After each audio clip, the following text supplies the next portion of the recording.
नमस्कार दोस्तों, मेरा नाम है अनिरुद्ध और मैं आप सभी का वेलकम करता हूं करियर विल आईएएस पर। दोस्तों, पिछले साल की बात है, हमारी सुप्रीम कोर्ट और इवन गुवाहाटी हाई कोर्ट में जब बांग्लादेशी इन्फिल्ट्रेशन को लेकर मुद्दा चल रहा था तो दोनों ही न्यायालयों के द्वारा इस चीज़ को क्लियरली कहा गया था कि ये मुद्दा केवल इमिग्रेशन का नहीं बल्कि ये नेशनल सिक्योरिटी का मुद्दा है। और ये बात दोस्तों आज बिल्कुल सच होती नज़र आ रही है, बिकॉज उसी मुद्दे को लेकर जब हमारी एनफोर्समेंट डायरेक्टरेट यानी कि ईडी के द्वारा 4 इंडिया के अलग अलग स्टेट्स में रेड्स को कंडक्ट किया गया तो हैरान करने वाली कुछ ऑब्जर्वेशन सामने आई हैं, जिसमें कि पता चला है कि सबसे पहले तो ये वाला जो बांग्लादेशी इन्फिल्ट्रेशन का मुद्दा है, इसके पीछे कई सारे FCRA के नेटवर्क्स हैं जो कि जुड़े हुए हैं। इतना ही नहीं बल्कि ये तक मालूम पड़ा है कि इसमें कई सारी UK बेस्ड एंटिटीज़ भी हैं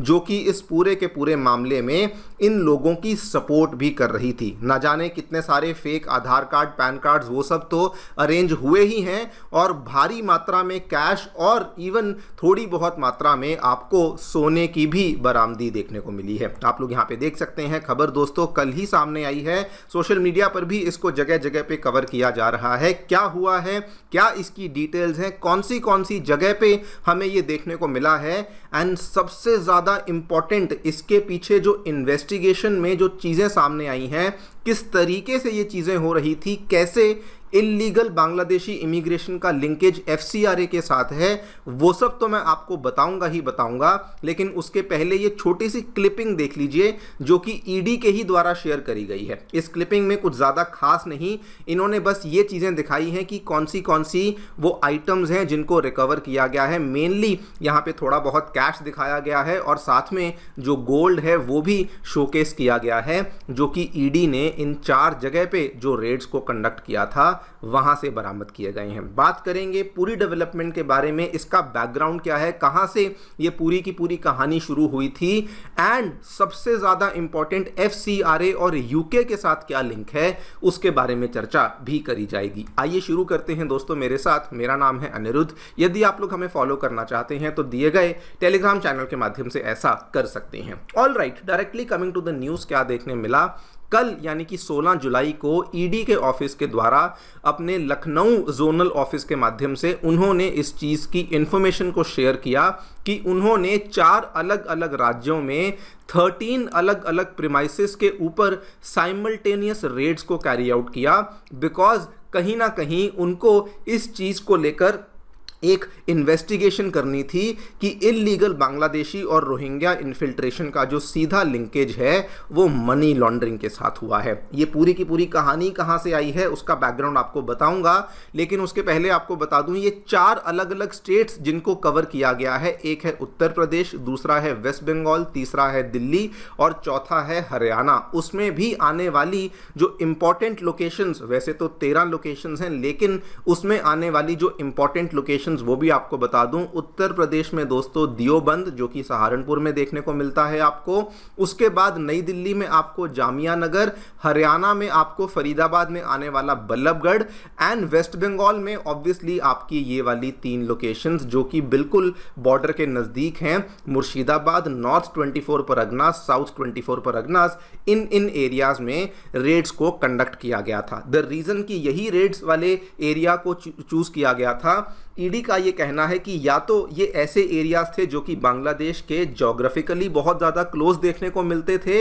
या फिर ये ऐसे एरियाज थे जिनका पुरानी किसी ना किसी इन्फिल्ट्रेशन वाली इन्वेस्टिगेशन में कभी ना कभी नाम आया हो, इसीलिए ये वाली प्लेसेस को चूज किया गया था। नाउ ये पूरी की पूरी कहानी ओरिजिनेट कहाँ से होती है वो आपको बता दूं। कहानी बहुत पुरानी नहीं, 2024 की बात है। उत्तर प्रदेश की ATS के द्वारा एक FIR को फाइल किया गया था। आप यहाँ पे देख भी सकते हैं, ये वाली जुलाई 29 एग्जैक्टली आज से 2 साल पहले 2024 की ये वाली FIR है, जब ये पूरा का पूरा मुद्दा शुरू हुआ था। एटीएस ने जब वहां पे शनाख्त को शुरू किया तो उन्होंने अनकवर किया कि असल में एक ऑर्गेनाइज्ड सिंडिकेट है जो कि इन सभी चीज़ों को कैरी आउट करवा रहा है, जो कि बांग्लादेशी लोगों को इंडिया के अंदर एंट्री करवा रहा है, रोहिंग्या लोगों को भी इंडिया के अंदर एंट्री करवा रहा है। एंट्री करवाने के बाद उनके लिए इंडियन आइडेंटिटी के डॉक्यूमेंट्स भी क्रिएट करवा रहा है, और उसके बाद डॉक्यूमेंट्स तक ये चीज़ खत्म नहीं होती, उन लोगों को इंडिया में परमानेंटली सेटल करवाने के लिए भी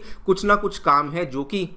ये पूरा का पूरा जो ऑर्गेनाइज्ड सिंडिकेट है इनके द्वारा किया गया। इन्होंने उसी इन्वेस्टिगेशन में ये सारी की सारी ये वाली जो 2024 की इन्वेस्टिगेशन थी ये यूपी एटीएस ने करी। इन्होंने वहीं पे डिक्लेयर कर दिया था कि ये मेयरली एक बॉर्डर क्रॉस करने वाला रैकेट नहीं है, बल्कि ये पूरा कंप्लीट सेटलमेंट इकोसिस्टम है जो कि बहुत ही सोच समझ के बनाया गया। इन्होंने उस टाइम पे ये भी बताया कि इल्लीगल तरीके से इंडिया में क्रॉस करना ये तो केवल इस पूरे प्रोसेस का पहला स्टेप है। स्टेप नंबर 2 क्या था? फेक आइडेंटिटी क्रिएट करना, जिसमें कि आधार, पैन, पासपोर्ट ये सब चीजें बनाई जाती थी। स्टेप नंबर 3 जो कि बहुत इंपॉर्टेंट था, उन लोगों को डॉक्यूमेंट्स बनवाने के बाद फाइनेंशियली रिहेबिलिटेट किया जाता था। मतलब कि अगर आपको रेंट पे जगह चाहिए वो दिलवाते थे, अगर आपको काम चाहिए वो दिलवाते थे, कुछ कुछ लोगों को ई रिक्शास दिलवा दिए ताकि वो शहर में थोड़ा बहुत काम वहाँ पे करते रहें, अगर आपको बैंक अकाउंट चाहिए वो भी करवाते थे, परमानेंटली सेटल करवाने का काम भी करवाया जाता था। इसी बेसिस पे अल्टीमेटली ये चीज़ को इंश्योर किया जा रहा था कि उनकी सोसाइटी के अंदर इंटीग्रेशन हो सके, और एक बार अगर वो सोसाइटी के अंदर इंटीग्रेट हो जाते हैं तो जेन्युइन सिटीजन्स को और अवैध तरीके से आए हुए लोगों को डिस्टिंग्विश करना ऑलमोस्ट बहुत ही ज़्यादा कठिन एंड नियरली इम्पॉसिबल ही बन जाता है। उसी टाइम पे यूपी एटीएस ने ये भी देखा कि ये पूरा का पूरा काम करवाने के लिए ऑब्वियसली पैसा चाहिए। ये पैसा जो है मल्टीपल बैंक अकाउंट्स में आ रहा था, म्यूल अकाउंट्स में आ रहा था, लेयर्ड ट्रांजैक्शंस के माध्यम से आ रहा था, इवन यहाँ तक कि चैरिटेबल ऑर्गेनाइजेशंस के थ्रू भी आ रहा था। और यहीं पे उनको लगा कि इसका लिंक कहीं ना कहीं एफसीआरए के साथ भी हो सकता है। बस जैसे ही ये चीज़ मालूम पड़ी कि पैसा बाहर से आ रहा है, पैसा चैरिटेबल ऑर्गेनाइजेशंस के थ्रू भी आ रहा है, मल्टीपल बैंक अकाउंटों में आ रहा है, उसी टाइम पे ईडी को इन्वॉल्व करना पड़ा। यूपी एटीएस ने कहा कि जुरिस्डिक्शन जो है वो ईडी की बनती है, एंड क्योंकि यहाँ पे मनी लॉन्ड्रिंग का भी मुद्दा सामने आया, इसीलिए एटीएस के द्वारा ईडी को इन्वॉल्व करना शुरू कर दिया गया। और जैसे ही दोस्तों ईडी को इन्वॉल्व किया, उसी का नतीजा आज आपने देखा, 4 अलग अलग राज्यों में 13 अलग अलग प्रीमाइसेस के ऊपर जाकर के रेड्स को कैरी आउट किया गया। उसकी वीडियो मैंने आपको दिखा दी, एग्जैक्टली क्या बरामद हुआ है। अभी फिलहाल 40 लाख के आसपास का कैश बरामद हुआ है और 180 ग्राम ऑफ गोल्ड बरामद किया गया है। ये रकम और ये गोल्ड दोनों ही बहुत बड़ी नहीं है, लेकिन ईडी भी इस चीज़ को मानती है और बाकी लोग भी इस चीज़ को मानते हैं कि this is just the tip of the iceberg, because इस तरह की जो चीज़ें हैं ये और भी ज़्यादा अलग अलग स्टेट्स में और उन्हीं स्टेट्स में भी और भी अलग अलग लोकेशंस पे अभी भी हो रही होंगी, जिनके ऊपर अभी तक हमारी नज़र नहीं गई है। लेकिन ईडी की इस पूरी की पूरी जांच पड़ताल में 2 चीज़ें जो कि बहुत ज़्यादा स्टैंड आउट करती हैं। नंबर 1, ईडी का ये कहना है कि कई सारे चैरिटेबल ट्रस्ट हैं जो कि इसमें इन्वॉल्व थे। इनफैक्ट उन्होंने ये भी कहा कि कई सारे ऐसे पब्लिक चैरिटेबल ट्रस्ट हैं जो कि जो फंड्स हैं वो यूके बेस्ड एंटिटीज से वहाँ से लाए जा रहे थे। और यही सबसे ज़्यादा हैरान करने वाली बात है, जिसमें एनफोर्समेंट डायरेक्टोरेट ने कहा अभी तक ये हम लोग नहीं डिसाइफर कर पाए हैं कि ये वाले जो ट्रस्ट हैं क्या ये नोइंगली इस पैसे को ले रहे थे या फिर इनको नहीं मालूम था एंड ये वाले ट्रस्ट को केवल एक फ्रंट की तरह इस्तेमाल किया जा रहा था। ये चीज़ अभी तक कंफर्म नहीं करी गई है। दूसरी चीज़ जो कि सामने आई, अभी ये इनफैक्ट दोस्तों पैटर्न भी बन गया है कि जो ट्रांजैक्शंस हैं, अगर ये 40 लाख की टोटल अमाउंट भी आई है तो ये लार्ज ट्रांसफर्स के माध्यम से नहीं आई है, बल्कि ये छोटे छोटे ट्रांसफर्स के माध्यम से आई है। और जब ये छोटे छोटे ट्रांसफर्स होते हैं तो ये बैंकिंग जो सॉफ्टवेयर है वो भी इन चीज़ों को फ्लैग नहीं करता। आप देखिए 6,000, 8,000, 10,000 इस तरह की ट्रांजैक्शंस होती थी, जिसकी वजह से अगर कोई बैठकर इन डॉक्यूमेंट्स को देख भी रहा है तो वो इस चीज़ को प्रॉपरली समझ नहीं पाएगा। लेकिन ईडी ने बताया कि ये भी हमने ऑब्जर्व किया कि ये भी एक नया पैटर्न है कि लार्ज ट्रांसफ़र की बजाय अब छोटे छोटे ट्रांसफर्स हैं जो कि हमें देखने को मिले हैं। खैर, अब यहाँ पर आगे क्या होगा वो तो देखिए ओनली टाइम विल टेल, लेकिन इस चीज़ से एक चीज़ बिल्कुल कंफर्म हो चुकी है, इलीगल इन्फिल्ट्रेशन का मुद्दा, जैसे कि हमारे